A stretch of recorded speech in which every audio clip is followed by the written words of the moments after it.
Hola, soy Sofía. En la fiesta de aniversario de mis padres, frente a más de 100 invitados, mi propio padre levantó su copa, me miró a los ojos y me llamó la mayor decepción de su vida. En ese instante, sentí cómo se rompía el último hilo de esperanza que me unía a esa familia, un hilo que yo, tontamente, había pasado años tratando de mantener intacto. Fue un quiebre limpio, silencioso y absoluto. ¿Alguna vez te has sentido tan completamente invisible en el lugar donde más deberías importar?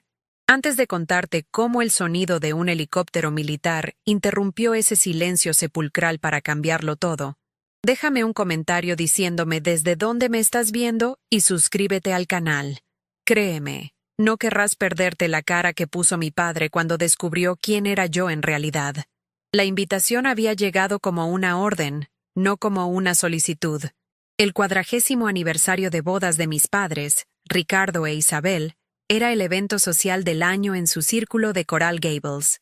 Conduje mi modesto auto hasta la entrada de la villa, sintiéndome inmediatamente fuera de lugar mientras el valet, con una sonrisa ensayada, lo estacionaba discretamente lejos de los Mercedes y Porsches que adornaban el camino de entrada.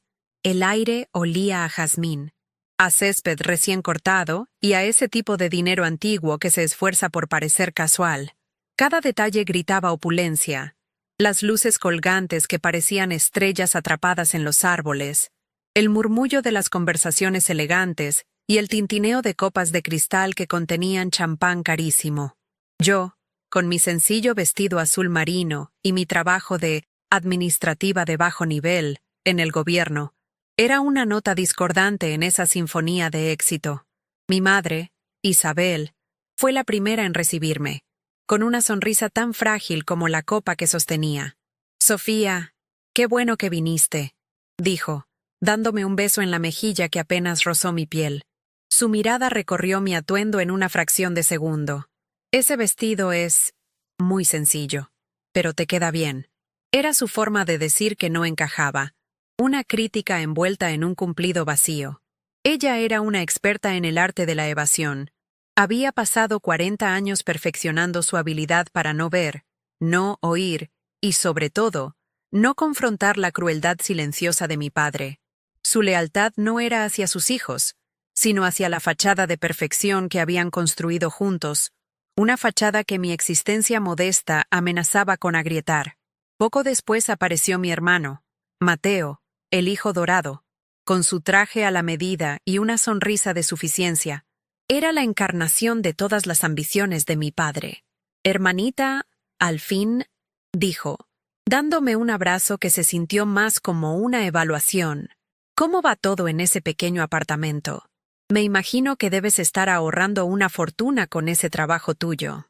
La mención de mi vida era una daga sutil, diseñada para recordarme mi lugar en la jerarquía familiar. Él vivía en un lujoso condominio en Brickell, un regalo de nuestro padre por haberse graduado de la escuela de leyes y unirse a la firma familiar. Su éxito era un arma que mi padre usaba constantemente contra mí, y Mateo parecía disfrutar de su papel en ese cruel teatro. Buscando un respiro, me alejé hacia una esquina menos concurrida del jardín, cerca de una fuente iluminada. Fue entonces cuando mi celular vibró en mi bolso. Lo saqué y vi en la pantalla: número restringido, una punzada de alerta. Un reflejo condicionado por años de entrenamiento recorrió mi cuerpo, mi vida real, la que mantenía oculta bajo capas de secretismo y mentiras piadosas, estaba llamando a la puerta de este mundo de apariencias. Por un segundo, mi pulso se aceleró. Sin embargo, no era la señal de emergencia acordada. Era una llamada no programada, una posible intrusión. Con un movimiento rápido y decidido, silencié el teléfono y lo guardé. En ese momento, mi deber era ser Sofía, la hija decepcionante. Mi otro yo podía esperar. Fue entonces cuando lo vi. Mi padre, Ricardo, se movía entre los invitados como un rey en su corte. Tenía 60 años, pero se mantenía en una forma impecable, con un traje italiano que costaba más que mi alquiler de 6 meses. En su muñeca, su Rolex de oro brillaba bajo las luces del jardín cada vez que gesticulaba. un recordatorio constante de lo que él valoraba: el estatus, el poder y la riqueza material. Cuando sus ojos finalmente se posaron en mí, su sonrisa se tensó. Se acercó, no para darme la bienvenida, sino para hacerme una inspección. «Ah, Sofía, llegaste», dijo, su tono tan frío como el hielo en la bebida de un invitado cercano. No hubo un abrazo, ni una palabra de afecto.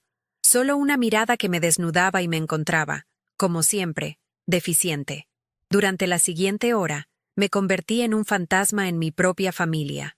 Observé a mi padre reír a carcajadas con sus socios, a mi madre sonreír a las esposas de otros empresarios, y a Mateo encantar a todos con historias de sus recientes éxitos legales.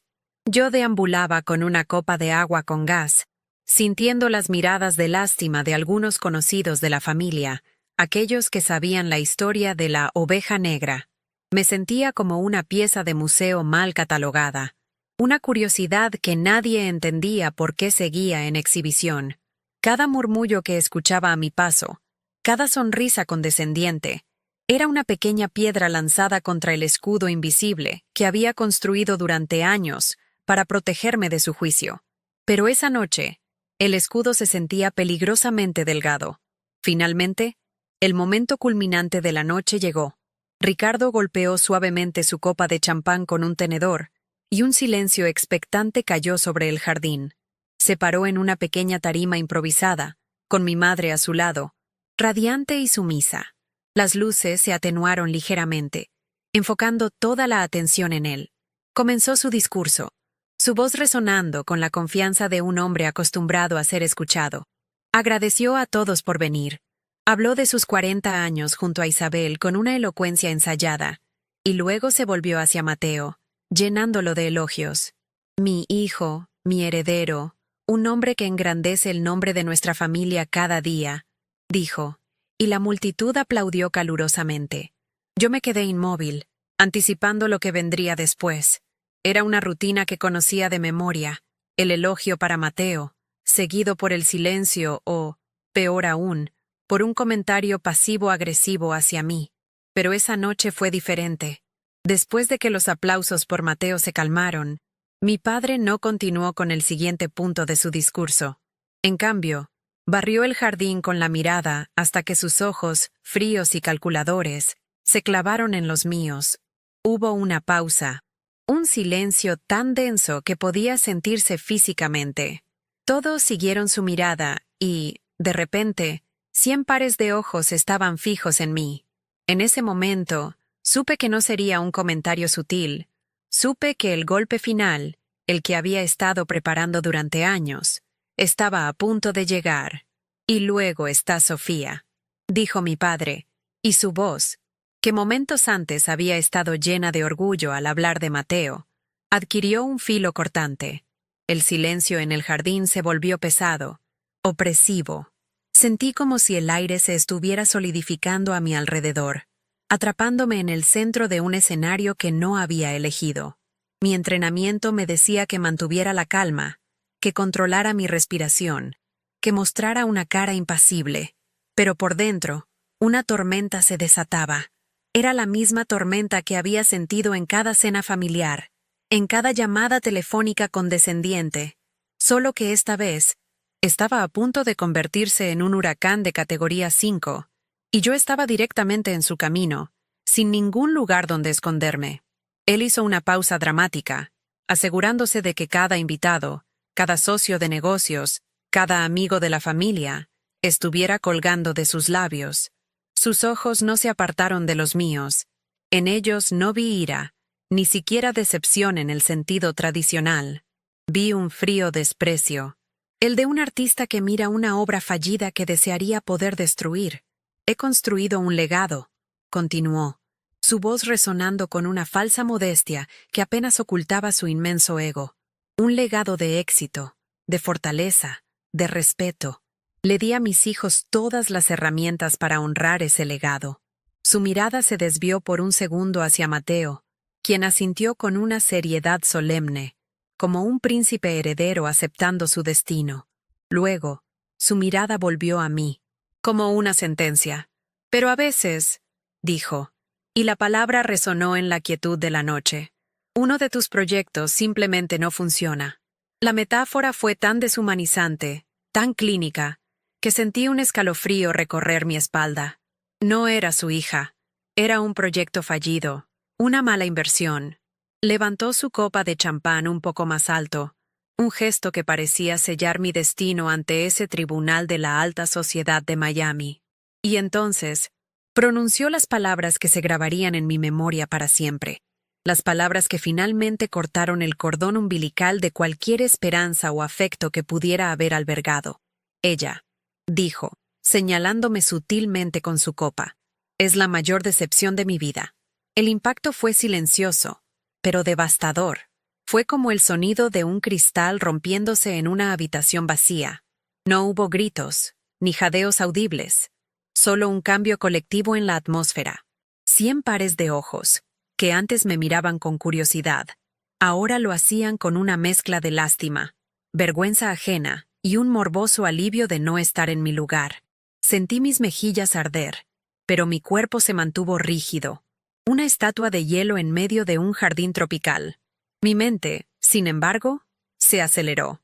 Repasó cada sacrificio, cada noche sin dormir, cada misión peligrosa, cada mentira que había dicho para proteger no solo a mi país, sino también a ellos, de una verdad que eran incapaces de comprender.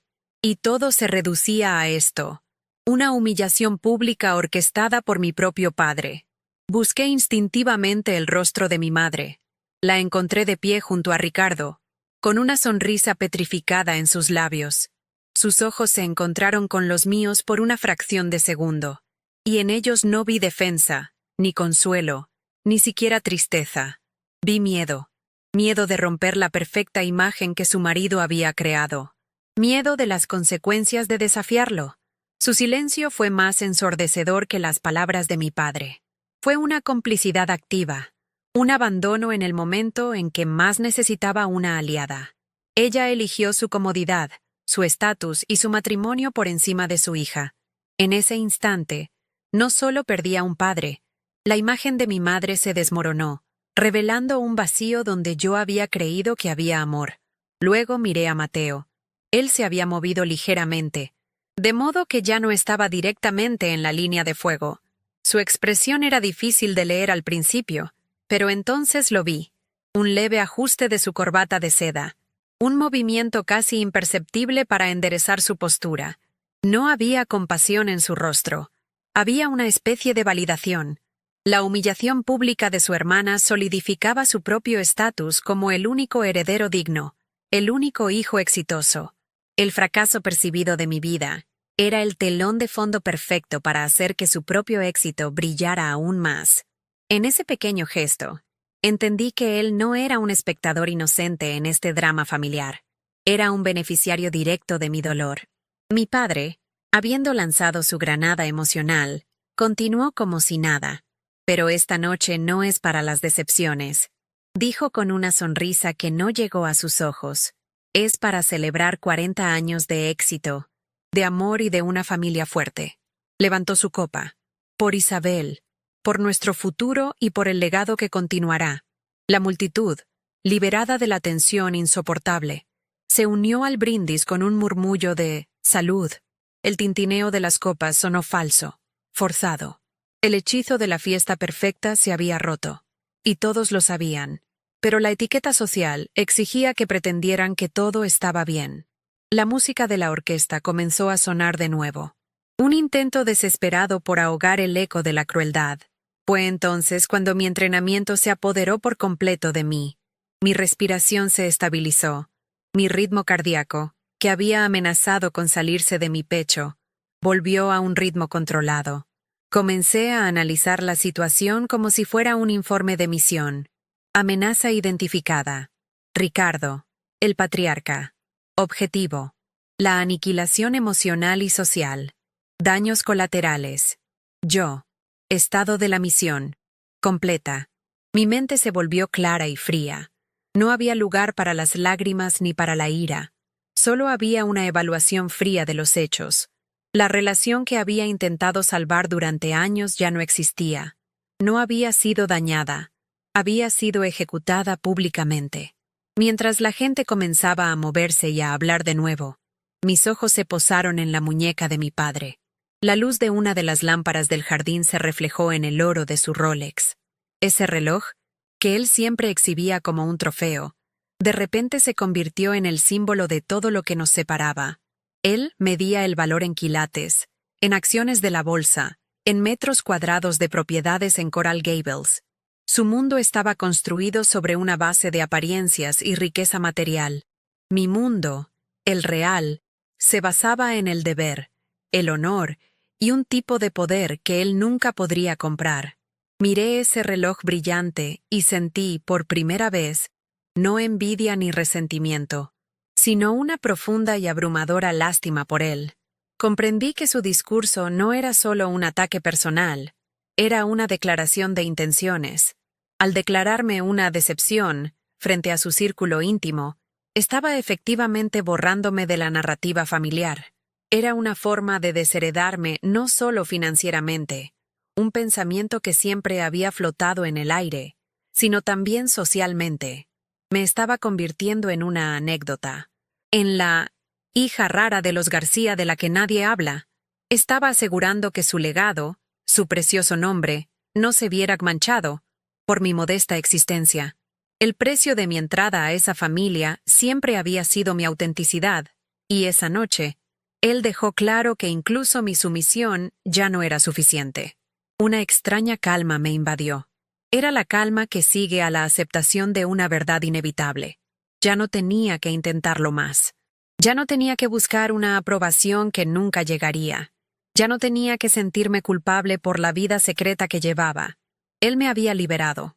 Con su acto de máxima crueldad, me había dado el regalo más grande que jamás podría haberme ofrecido. La libertad de ser quien realmente era, sin la carga de su juicio. Me quedé allí, entre los susurros y las miradas de compasión. Pero ya no estaba realmente allí. Mi mente ya estaba a kilómetros de distancia, en un lugar donde mi valor no se medía por un vestido sencillo o un apartamento pequeño, sino por las decisiones que tomaba cuando vidas estaban en juego. El último hilo se había roto, y yo, por fin, estaba a la deriva, sola y completamente libre. Con una calma que no sentía mía, me di la vuelta, con la intención de marcharme discretamente, de desaparecer sin más ruido del que ya se había hecho. Pero la fiesta, como un organismo herido, intentaba curarse a sí misma. La orquesta subió el volumen de una melodía de jazz suave, un intento patético de suturar la herida abierta en el ambiente.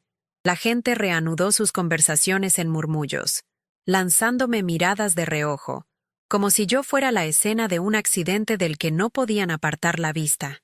Cada sonrisa forzada, cada copa que se alzaba con un poco más de ímpetu, era un testimonio de la fractura que mi padre había provocado. Yo era el elefante en la habitación, la mancha en el mantel de seda, y mi única opción era quedarme quieta, esperando el momento adecuado para evaporarme sin dejar rastro, convirtiéndome en el fantasma que ellos siempre habían querido que fuera. Fue una de las viejas amigas de mi madre, una mujer llamada Elena, quien se atrevió a acercarse. Su rostro estaba bañado en una compasión tan artificial que casi podía oler el plástico. «Sofía, querida», dijo, poniendo una mano enjollada en mi brazo. «No le hagas caso a tu padre. Sabes cómo es cuando bebe un poco de más. Es un hombre de negocios, muy exigente consigo mismo y con los demás. Sus palabras, que pretendían ser un bálsamo, eran sal en la herida. No solo estaba excusando su crueldad, sino que también estaba insinuando que el problema era yo, por no cumplir con sus exigentes estándares». Le di una sonrisa vacía, un gesto que había perfeccionado con los años. «Gracias, Elena. Estoy bien», mentí, y la frialdad en mi propia voz me sorprendió. Ella se retiró, satisfecha de haber cumplido con su deber social de la compasión. Buscando refugio en la oscuridad del borde del jardín, me escondí detrás de un seto de hibiscos bien podado. Desde allí, tenía una vista clara de la terraza donde mi padre y Mateo hablaban en voz baja. No podía oír cada palabra, pero el viento me trajo fragmentos de su conversación, fragmentos que cimentaron la decisión que ya había tomado.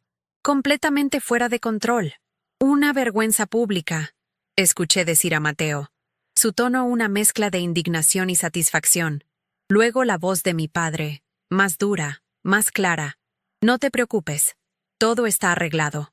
Ella no verá ni un centavo del fideicomiso. El legado es tuyo, y solo tuyo. Me aseguraré de que no pueda manchar nuestro nombre nunca más. La confirmación fue innecesaria, pero escucharla en voz alta tuvo el efecto de un martillo golpeando el último clavo en un ataúd. No sentí dolor, ni siquiera rabia. Sentí una claridad absoluta. La desheredación no era una amenaza. Era un hecho consumado, una transacción de negocios. Mi padre no estaba castigando a una hija. Estaba eliminando un activo de bajo rendimiento de su cartera. Miré su Rolex dorado brillar mientras gesticulaba, enfatizando sus puntos a Mateo. Ese reloj era su brújula moral, su Dios. Medía el tiempo en incrementos de ganancias y pérdidas, y yo era una pérdida. Comprendí que su crueldad no era emocional, era pragmática. Era la forma más eficiente de cortar lazos, de asegurar que su perfecto imperio no tuviera fisuras. Y en su lógica retorcida, tenía sentido. Yo no encajaba en su balance. Era una deuda emocional que finalmente había decidido cancelar. Fue en ese preciso instante que mi celular vibró de nuevo en mi bolso. Pero esta vez fue diferente. No fue la vibración continua de una llamada normal. Fue una serie de pulsos cortos y rápidos. 2 cortos, 1 largo, 2 cortos. El código de emergencia preestablecido. Sierra Oscar Sierra. Una señal que anulaba cualquier protocolo, cualquier tapadera, cualquier fiesta de aniversario.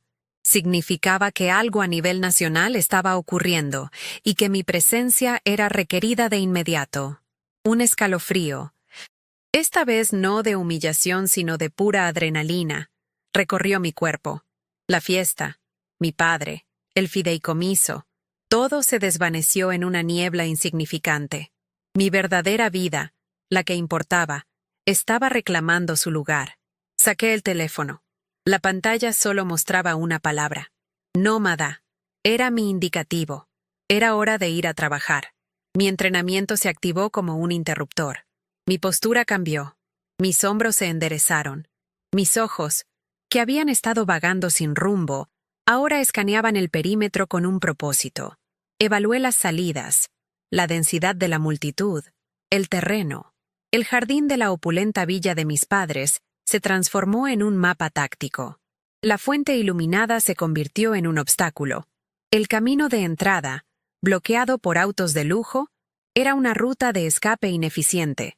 Mi mente, que momentos antes estaba procesando el trauma familiar, ahora calculaba ángulos, tiempos de respuesta y protocolos de extracción.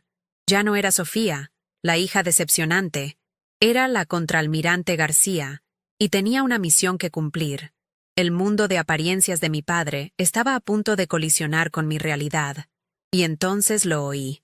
Al principio era apenas un zumbido bajo, casi imperceptible bajo la música y las conversaciones. Un sonido grave y rítmico que no encajaba con la sinfonía de la noche de Coral Gables. La mayoría de la gente no lo notó, demasiado absorta en sus copas de champán y sus chismes, pero para mí era tan claro como una campana en una biblioteca. Era un sonido que conocía íntimamente, el latido de un corazón mecánico que había escuchado en desiertos lejanos y sobre océanos oscuros. El sonido de rotores cortando el aire. Levanté la vista hacia el cielo estrellado, más allá de las luces de hadas que colgaban de los árboles, y esperé. Sabía que no estaba imaginándolo. Estaban viniendo por mí. El zumbido se convirtió en un estruendo. Las conversaciones comenzaron a flaquear cuando el sonido se volvió demasiado insistente para ser ignorado. Un invitado señaló hacia el cielo. «¿Qué es eso?», preguntó, su voz teñida de una mezcla de curiosidad y alarma. El murmullo se extendió por el jardín. Las cabezas se giraron hacia arriba. La orquesta, confundida, dejó de tocar, y en el silencio resultante, el ruido del helicóptero se apoderó de todo, una presencia innegable y abrumadora que descendía sobre nosotros. Vi el rostro de mi padre cambiar de la arrogancia a la confusión y luego a la irritación. ¿Quién se atrevía a interrumpir su noche perfecta, su celebración de poder y estatus, con un ruido tan vulgar y disruptivo? El viento de las aspas golpeó el jardín con la fuerza de una tormenta repentina. Las servilletas de lino volaron por los aires. Los delicados arreglos florales se tambalearon, y el champán se derramó de las copas de los invitados que luchaban por mantener el equilibrio. Gritos ahogados se mezclaron con el rugido ensordecedor de la turbina. Una luz de búsqueda potente bajó del cielo, barriendo el césped y atrapando a los invitados en su haz blanco y cegador, sus rostros congelados en una mezcla de miedo y asombro. La elegante fiesta de mi padre se había transformado en una zona de aterrizaje improvisada. Su mundo perfectamente controlado se estaba desintegrando, literalmente, por una fuerza que él no podía comprender ni comprar. Y allí estaba, descendiendo con una precisión aterradora, un helicóptero MH-60 Seahawk de la Marina de los Estados Unidos, su fuselaje gris oscuro un contraste brutal contra la opulencia de la villa. Se cernió sobre el césped inmaculado, el césped que mi padre cuidaba con una obsesión casi religiosa, preparándose para aterrizar. Los invitados se encogieron, protegiéndose la cara del viento y los escombros. Todos, excepto yo. Me quedé perfectamente quieta en mi rincón oscuro, observando cómo mi mundo real irrumpía en el falso.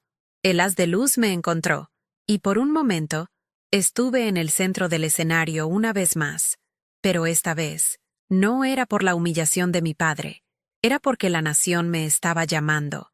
Desde mi escondite, vi cómo el haz de luz del helicóptero me atrapaba, pintándome de un blanco fantasmal contra la oscuridad del jardín.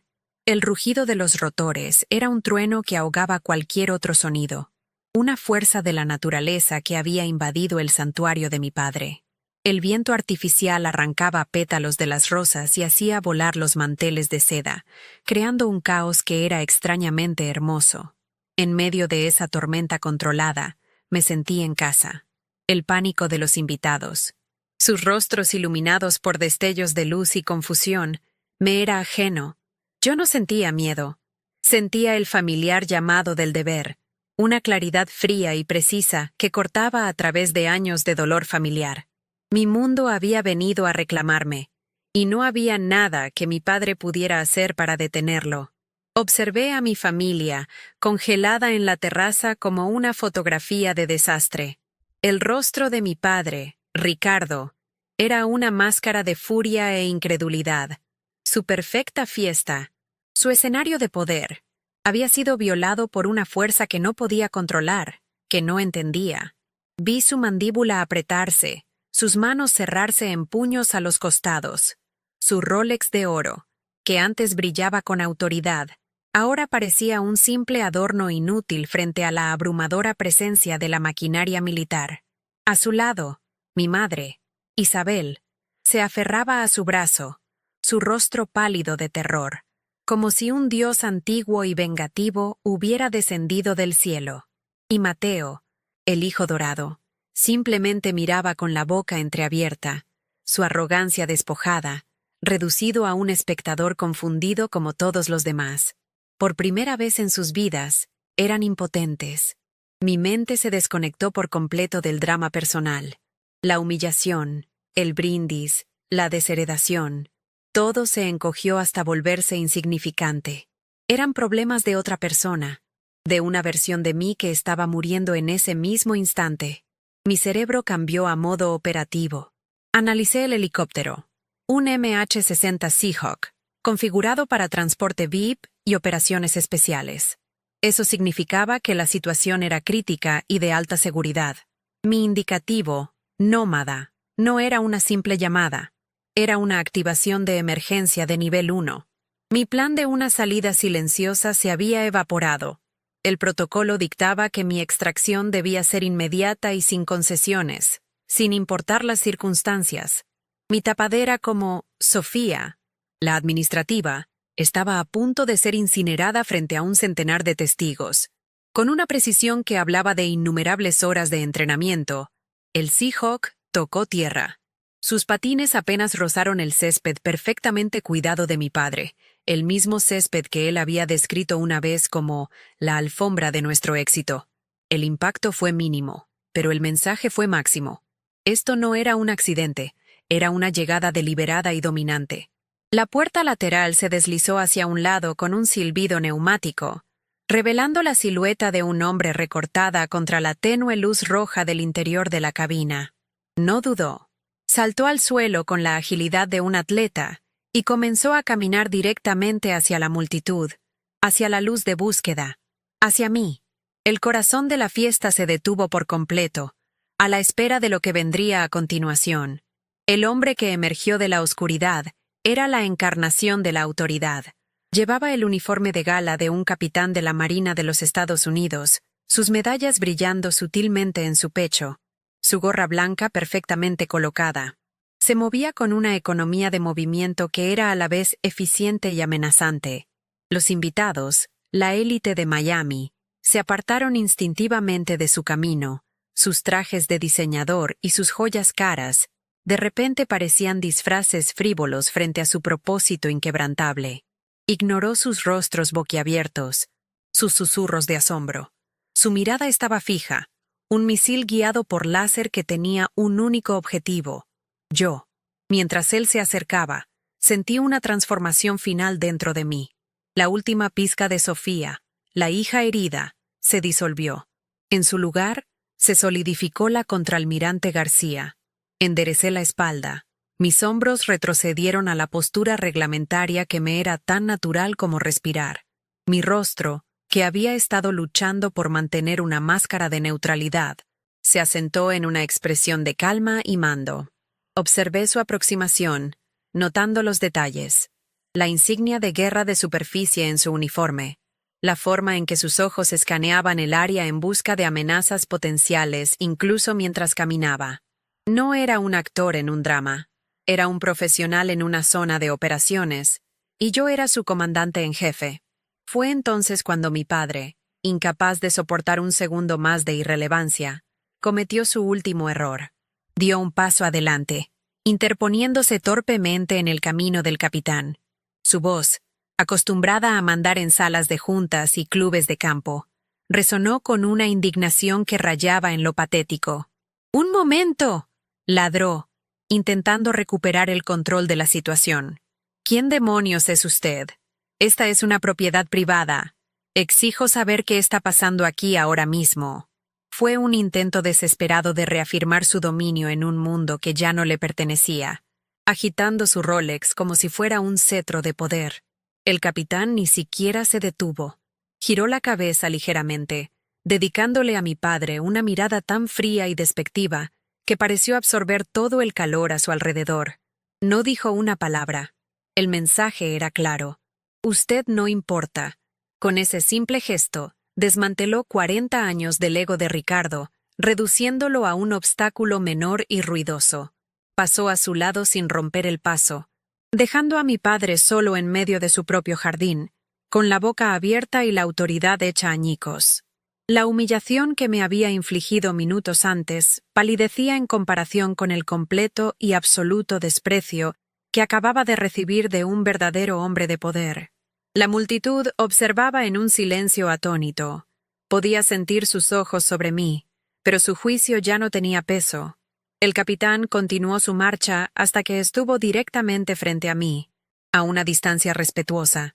La luz de búsqueda nos envolvía a los dos, creando un escenario íntimo en medio del caos. El rugido del helicóptero era nuestro telón de fondo, la banda sonora de mi verdadera vida. Miré sus ojos y vi el reconocimiento, el respeto y la urgencia de la misión. Él no veía a una joven con un vestido sencillo en una fiesta familiar. Veía a su oficial superior. En ese momento, antes de que se pronunciara una sola palabra, yo ya había ganado. Había recuperado todo lo que me habían quitado. Finalmente, el momento que lo cambiaría todo llegó. El capitán se cuadró, su cuerpo adoptando una postura de atención impecable.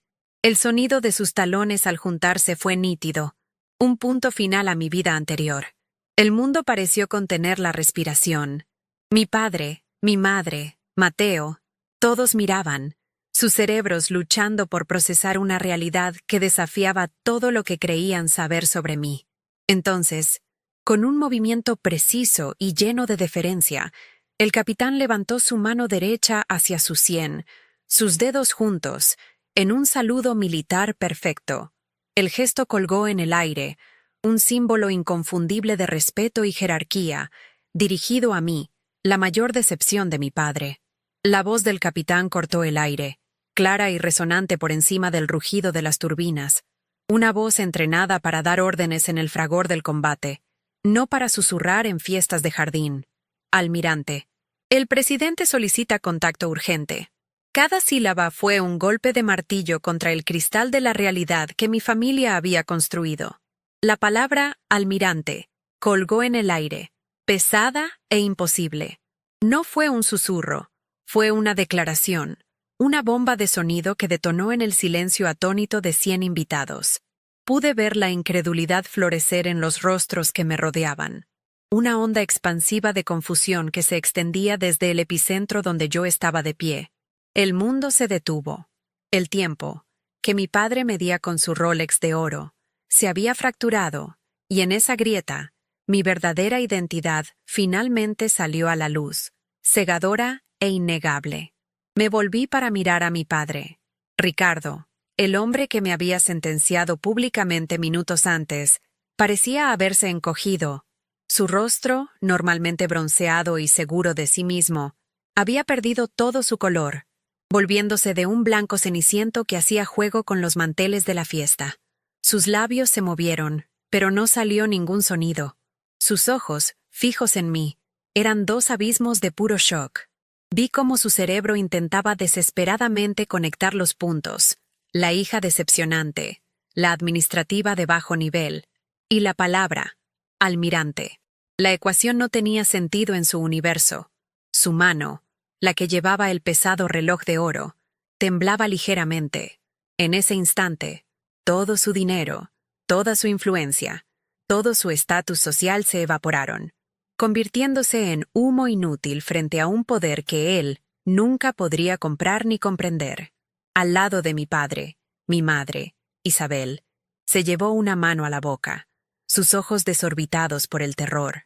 Su reacción no fue de orgullo ni de asombro, fue de miedo, el miedo a lo desconocido, el miedo a la hija que había vivido bajo su techo y de la que no sabía absolutamente nada. Su mundo de apariencias, de sonrisas falsas y lealtad ciega a su marido, se había hecho añicos. Luego miré a Mateo, mi hermano, el hijo dorado, el heredero. Me miraba como si yo fuera un fantasma. Su sonrisa de suficiencia había desaparecido, reemplazada por una expresión de absoluta incredulidad. La jerarquía familiar, la pirámide en la que él siempre había estado en la cima y yo en la base, se había invertido en un solo instante. El fracaso de su hermana, que tanto había reforzado su propio éxito, se reveló como una mentira, y su mundo, tan cuidadosamente construido sobre esa mentira, se tambaleaba. Los susurros comenzaron a extenderse entre la multitud como un incendio forestal. Las miradas de lástima se transformaron en miradas de asombro, de respeto, incluso de miedo. La pobre Sofía había desaparecido. En su lugar había una figura de autoridad incomprensible. Escuché fragmentos de conversaciones. ¿Almirante? ¿Ella? ¿Es una broma? Ricardo debe estar a punto de sufrir un infarto. La humillación que había sentido se disolvió, lavada por esta marea de confusión. Ya no era el objeto de su compasión. Me había convertido en un enigma, un misterio que ninguno de ellos podría resolver. La narrativa de mi vida, que mi padre había intentado escribir con tanta crueldad, había sido arrancada de sus manos y reescrita en un lenguaje que él no podía leer. Un extraño sentimiento de desapego se apoderó de mí. No sentí triunfo. No sentí el deseo de decir, se los dije. El dolor que me había anclado a esta familia durante tantos años simplemente se desvaneció, reemplazado por el peso familiar de la responsabilidad. La emergencia era real. La llamada del presidente era real. Esta fiesta, esta gente, este drama familiar, Todo se sentía como un sueño lejano, una obra de teatro a la que había sido obligada a asistir y que finalmente había terminado. Mi lugar no estaba aquí, entre las copas de champán y las mentiras bien vestidas. Mi lugar estaba allí fuera, en el mundo real, donde las decisiones tenían consecuencias de vida o muerte. Esta revelación no era para ellos, era para mí. Era mi liberación final. Me volví hacia el capitán, ignorando por completo el caos que se desarrollaba a mi alrededor. Asentí una vez, un gesto corto y preciso. Entendido, capitán, dije, y mi propia voz sonó extraña en mis oídos, más firme y más profunda de lo que la recordaba. Era la voz de mando que usaba en el Pentágono, no la voz suave y vacilante de la hija de Ricardo. El capitán, cuyo apellido según su placa era Morales, no parpadeó. Su profesionalismo era un ancla en medio de la tormenta emocional. Tenemos una línea segura lista en la aeronave, señora. La situación es de nivel alfa. Nivel alfa. Eso significaba una amenaza inminente a la seguridad nacional. Cualquier duda que pudiera haber tenido sobre la necesidad de esta extracción dramática se evaporó. El capitán Morales me entregó una tableta reforzada, su pantalla ya brillando con datos encriptados y mapas tácticos. La tomé, mis dedos moviéndose sobre la interfaz con una familiaridad que contrastaba brutalmente con la forma en que había sostenido la copa de agua con gas momentos antes. Era una extensión de mí misma, una herramienta de mi verdadero oficio. El simple acto de sostenerla me centró, me devolvió a mi elemento. La luz de la pantalla iluminó mi rostro, y por un momento, el mundo exterior desapareció. Solo existíamos la misión, el deber y la crisis que se desarrollaba a miles de kilómetros de distancia. La fiesta de aniversario de mis padres se había convertido, oficialmente, en mi nueva sala de situación. Tenemos que irnos. Le dije al capitán. Mi voz no dejaba lugar a la discusión. Él asintió y se hizo a un lado, despejando mi camino hacia el helicóptero. Di mi primer paso, alejándome del seto de hibiscos y entrando de nuevo en el centro del jardín.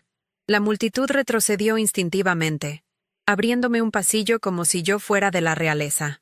El viento de los rotores azotaba mi sencillo vestido azul marino contra mis piernas, pero caminé con una estabilidad que venía de dentro. Cada paso era una afirmación de quién era yo. Cada metro que me acercaba al Seahawk era un metro que me alejaba de la prisión de expectativas en la que había vivido durante 26 años. Justo antes de llegar a la puerta abierta del helicóptero, me detuve. Sentí la necesidad de mirar hacia atrás una última vez. Mis ojos buscaron a mi padre entre la multitud paralizada. Estaba exactamente donde lo había dejado, una estatua de arrogancia rota. Nuestros ojos se encontraron a través del viento y el ruido. En su mirada vi una tormenta de emociones. Shock, negación, una pizca de miedo y, por primera vez en mi vida, una pregunta. La pregunta de quién era yo realmente. Pero ya era demasiado tarde para las preguntas. Ya era demasiado tarde para cualquier cosa. No le ofrecí una sonrisa de victoria, ni una mirada de desprecio. Simplemente lo miré con una fría y absoluta finalidad. Era la mirada que le das a un capítulo cerrado, a un pasado que ya no tiene poder sobre ti. Subí al helicóptero sin ayuda, mis movimientos fluidos y eficientes. El interior era oscuro, funcional, y olía a queroseno y a metal, el perfume de mi verdadera vida. Me senté y me abroché el arnés de seguridad mientras el capitán Morales tomaba su asiento frente a mí. La puerta se deslizó y se cerró con un golpe sordo, sellando el ruido y el caos del exterior. A través de la pequeña ventana, vi por última vez el jardín de la opulenta villa, las luces de hadas parpadeando sobre las figuras congeladas de los invitados. Vi a mi padre, una figura pequeña y distante, observando cómo me elevaba hacia el cielo nocturno. No sentí tristeza, ni ira. Sentí paz. Mientras el helicóptero ganaba altura, la villa de Coral Gables se convirtió en un pequeño diorama de riqueza y desesperación. Las luces de la fiesta parecían joyas esparcidas sobre un paño de terciopelo oscuro. Allá abajo estaba el mundo que me había juzgado, humillado y rechazado. Allá abajo estaba un padre que acababa de descubrir que el proyecto fallido, que había despreciado, era más poderoso de lo que él jamás podría soñar. El Rolex en su muñeca seguiría marcando el tiempo, pero su mundo se había detenido para siempre en el momento en que un helicóptero de la Marina aterrizó en su césped. ¿Y yo? La almirante García volaba hacia la noche, hacia mi deber, finalmente y completamente libre. La mayor decepción de su vida se había convertido en su mayor misterio. Dentro del Seahawk, el mundo exterior se desvaneció en un murmullo sordo. El caos de la fiesta, las caras de asombro, el jardín iluminado, todo quedó sellado tras la puerta metálica. La luz roja de la cabina me envolvió, devolviéndome a un entorno de funcionalidad y propósito. Ya tenía la tableta en mi regazo, mis ojos escaneando las líneas de código encriptado y los informes de inteligencia que se actualizaban en tiempo real. La crisis en el mar de China Meridional era grave. Una escalada diplomática que amenazaba con convertirse en algo mucho peor. El capitán Morales me observaba en silencio desde el asiento de enfrente, su rostro una máscara de profesionalismo. No preguntó nada sobre lo que acababa de presenciar. Para él, la fiesta era simplemente una zona de extracción. Mi vida personal era una variable irrelevante en la ecuación de la seguridad nacional. Y en ese momento, yo estaba de acuerdo con él. La contraalmirante García estaba de vuelta en su puesto. Y Sofía, la hija, había sido dejada atrás, una piel desechada en el césped perfectamente cuidado de Coral Gables. Durante las semanas que siguieron, mi vida se convirtió en un torbellino de reuniones de alto nivel en el Pentágono, videoconferencias con el Estado Mayor Conjunto y noches en vela analizando datos satelitales. Me sumergí por completo en mi trabajo, el único lugar donde siempre había tenido sentido. No hubo tiempo para procesar el drama familiar. La misión era mi único foco. Sin embargo, el mundo que había dejado atrás no me olvidó tan fácilmente. Mi antiguo teléfono, el que usaba para mi vida de civil, se inundó de mensajes y llamadas perdidas. Primero fueron los invitados a la fiesta, luego viejos amigos de la familia, todos buscando una explicación, un trozo del chisme más increíble que la alta sociedad de Miami había visto en décadas. Los ignoré a todos. Eran fantasmas de una vida que ya no era la mía. Sus voces un eco distante de un mundo que había dejado de existir para mí. El primer intento de contacto directo de mi familia vino de Mateo. Sus mensajes de texto pasaron de la incredulidad a una especie de admiración desesperada. Sofía, no entiendo nada, pero, Dios mío, papá está destrozado. Por favor, llámame. Necesitamos hablar. Su tono de superioridad había sido reemplazado por una confusión casi infantil. Por primera vez, no me veía como su hermana menor y fracasada, sino como una entidad incomprensible y poderosa. Leí sus mensajes con una frialdad que me sorprendió a mí misma. No sentí compasión ni el deseo de explicarme. La dinámica entre nosotros se había basado en una mentira que él había aceptado con gusto. Ahora que la verdad había salido a la luz, su mundo se había puesto de cabeza. Dejé sus mensajes en leído, un pequeño acto de finalidad digital. Su estatus de hijo dorado se había construido sobre mi sombra, y ahora que yo había salido al sol, él parecía perdido en la oscuridad. Luego vinieron los correos de voz de mi madre, cada uno más angustiado que el anterior. Eran un torrente de disculpas, lamentos y súplicas. Hija, por favor, perdóname. Nunca supe, nunca imaginé. Tu padre no ha sido el mismo desde esa noche. Apenas habla. Se queda mirando su reloj como si no entendiera el tiempo. Su voz temblaba, llena de un arrepentimiento que llegaba 20 años tarde. Escuché cada mensaje, sintiendo una punzada de la vieja herida, un eco del anhelo de la niña que solo quería la protección de su madre. Pero la mujer que hablaba en esos mensajes no era una aliada. Era cómplice de mi dolor por su propio confort. Su debilidad había permitido que la crueldad de mi padre floreciera sin control. Borré los mensajes uno por uno. Amarla desde la distancia era el único tipo de relación que podíamos tener ahora. Una relación basada en un silencio saludable. Ricardo no llamó. No envió un mensaje. Su intento fue, como siempre, una demostración de poder y control. 2 semanas después del incidente, recibí un sobre de un prestigioso bufete de abogados de Brickell. Dentro no había una carta de disculpa, sino documentos legales. Era una oferta para restablecer mi plena participación en el fideicomiso familiar y una invitación a una reunión privada para discutir el futuro del legado García. No había ni una palabra de afecto, ni un atisbo de remordimiento. Era una transacción de negocios. Estaba intentando comprar a la almirante de la misma manera que había intentado desheredar a la administrativa. Era la única forma en que sabía relacionarse, a través del dinero y el poder. El Rolex de oro en su muñeca seguía dictando cada uno de sus movimientos. Incluso ahora, mi respuesta fue igualmente impersonal, pero infinitamente más poderosa. No escribí una carta, no hice una llamada. Simplemente le di instrucciones a mi propio contacto en el Cuerpo de Abogados Generales de la Marina. Un día después, el bufete de mi padre recibió una carta con el sello oficial del Departamento de la Marina de los Estados Unidos. Era una orden de cese y desistimiento, redactada en un lenguaje legal tan frío e impenetrable como el casco de un submarino. Prohibía cualquier tipo de contacto futuro conmigo a través de cualquier medio, citando razones de seguridad nacional y la necesidad de evitar distracciones indebidas en mis deberes oficiales. No era una hija rechazando a su padre, era una rama del gobierno de los Estados Unidos levantando un muro infranqueable. Usé el lenguaje que él entendía, el del poder incontestable.